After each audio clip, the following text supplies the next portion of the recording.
Hello, Year 5. Another day, another hat, another chapter of Fly Me Home, and cuddly fish. Chapter 17. It was so real, Dad said. I really thought I was there with you. Dad had told me there had been nothing wrong after we'd last spoke, just that his phone had cut out. He said I must have imagined him calling for help. Everything was back to normal. Well, as normal as it could be when he was so far away from us. He was describing a dream he'd had to me. He used to do that in the old days at home, only back then it'd be over the breakfast table, and he'd be right in front of us, brandishing a spoon with a wide grin. You were wearing grey trousers and had a plastic bag with your lunch in it. And Tiber was there too. He was next to you. I was with the other parents, standing right by you. Maybe it wasn't a dream, Dad, I said. What's that, my love? You're breaking up a bit. I said, maybe you were really there. Well, it certainly felt like it was. It was very nice to see you and Tiber, even just in dreamland. I remembered wishing for Dad to be there with me as I held the conker in my hand in the playground. He was laughing with the other parents. I'd heard the sound of his chuckle, and then the whistle went and he'd vanished. Were you laughing in the dream? I asked.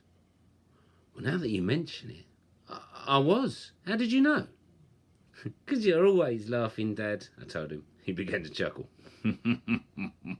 I'd missed that sound. I felt my heart grow bigger just hearing it. Now tell me, Lily, how's school going? Are you doing okay? Dad always asked questions I didn't want him to ask. I knew that if our mum asked me something, I could distract her, but not Dad. He would always sense if you were avoiding the question. I was saved by Tiber coming in and demanding to speak to Dad. I didn't want to tell him that things hadn't got any better at school, but I knew that if Tiber hadn't come along, I'd have ended up admitting it. Dad had a way of always extracting the truth of how you felt. At school, I was trying very hard to do the right thing, but it was difficult when I wasn't sure what that was exactly. Why don't you speak? One of the girls in my class said to me one day. She was called Terry. I opened my mouth to answer, but then I realised that I didn't know what to say, so I closed it again. She never speaks, said Aisha, who wore her hair scraped back from her face in a high, dramatic ponytail. She looked thoughtful. I'm not sure if she knows how. Oh, said Terry. She frowned at first, but then she nodded, as though she'd understood something and walked away from me.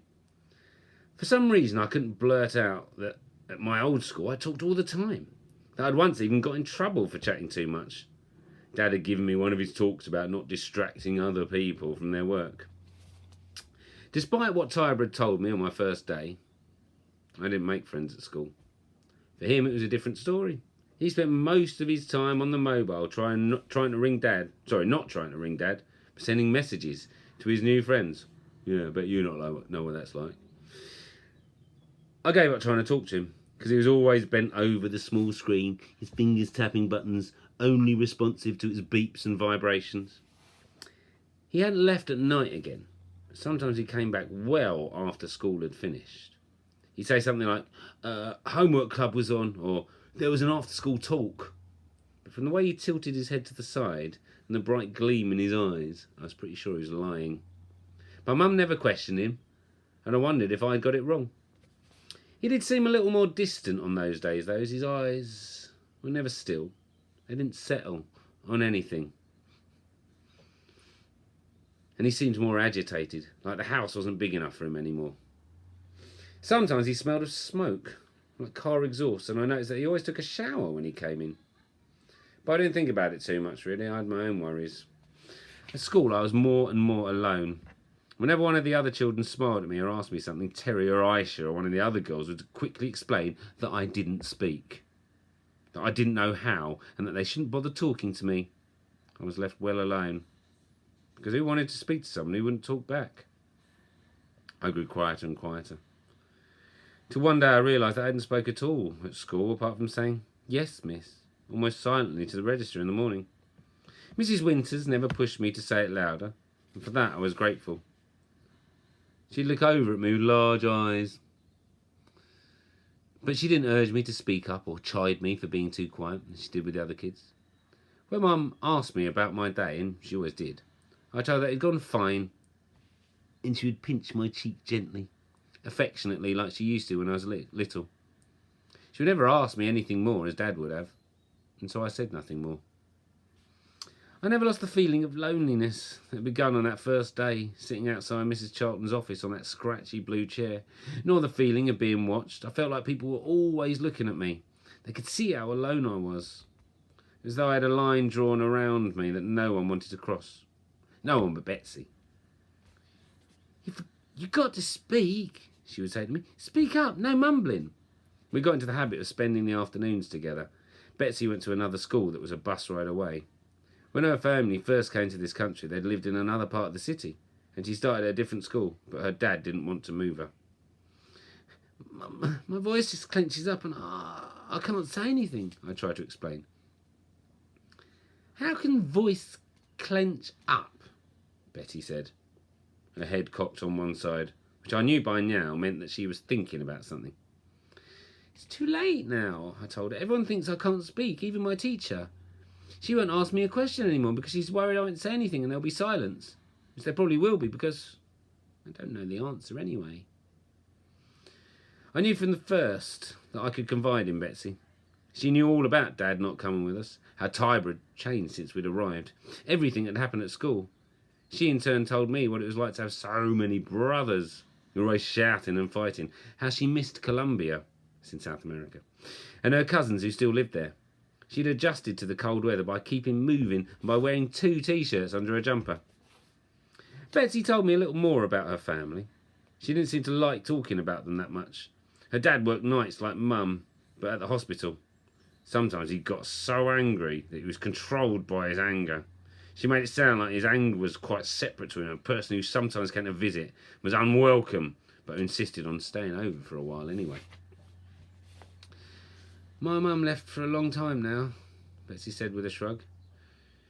She didn't like my father being angry also. I'm sorry, I said immediately. She shrugged again. It's the way it is. She was scared. But Betsy wasn't scared of her dad. She wasn't scared of anybody.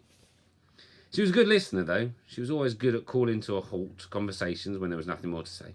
Let's play now, Betsy said, as she so often did when she seen that we had, in her own words, done enough talking. Today we shoot on goal. She nodded to herself at the suggestion. Betsy thought the answer to most things was football. Yeah, me too. And when I first told her about my troubles at school, she immediately said, I definitely teach you football. You make everything much, much better. I had my doubts about that. But in fact, she was right. I always felt better after we played together, even though I wasn't particularly good at football. But I could only see Betsy for those few hours after school. The rest of the time I was very, very lonely. I always stowed one of the things I'd found by the bin in my pocket. Mostly it was the walnut, but sometimes it was the wooden ridgy thing or the matchbox. The last surprise, the package that had been carefully wrapped in newspaper, was some sort of dark green, dried out leaf. I couldn't carry that in my pocket, it would have fallen apart. I always left it in my hiding place, under the floorboards. I had figured out a little more about how these things worked. I could only use them once. After that, they were used up. So I stowed my leaf away very carefully.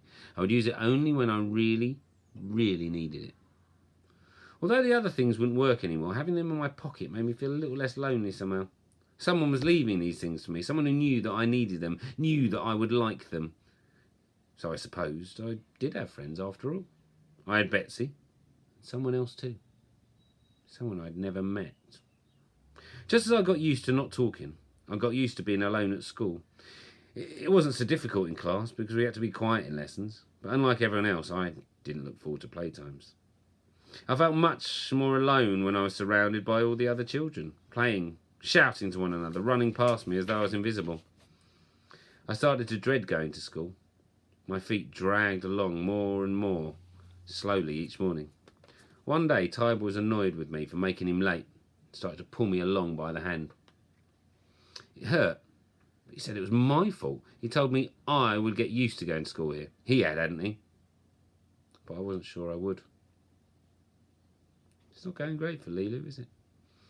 Find out more about what's going on with her tomorrow in chapter 18 of Fly Me Home. So remember, guys and girls, stay safe, stay safe, stay happy, stay curious, and stay you.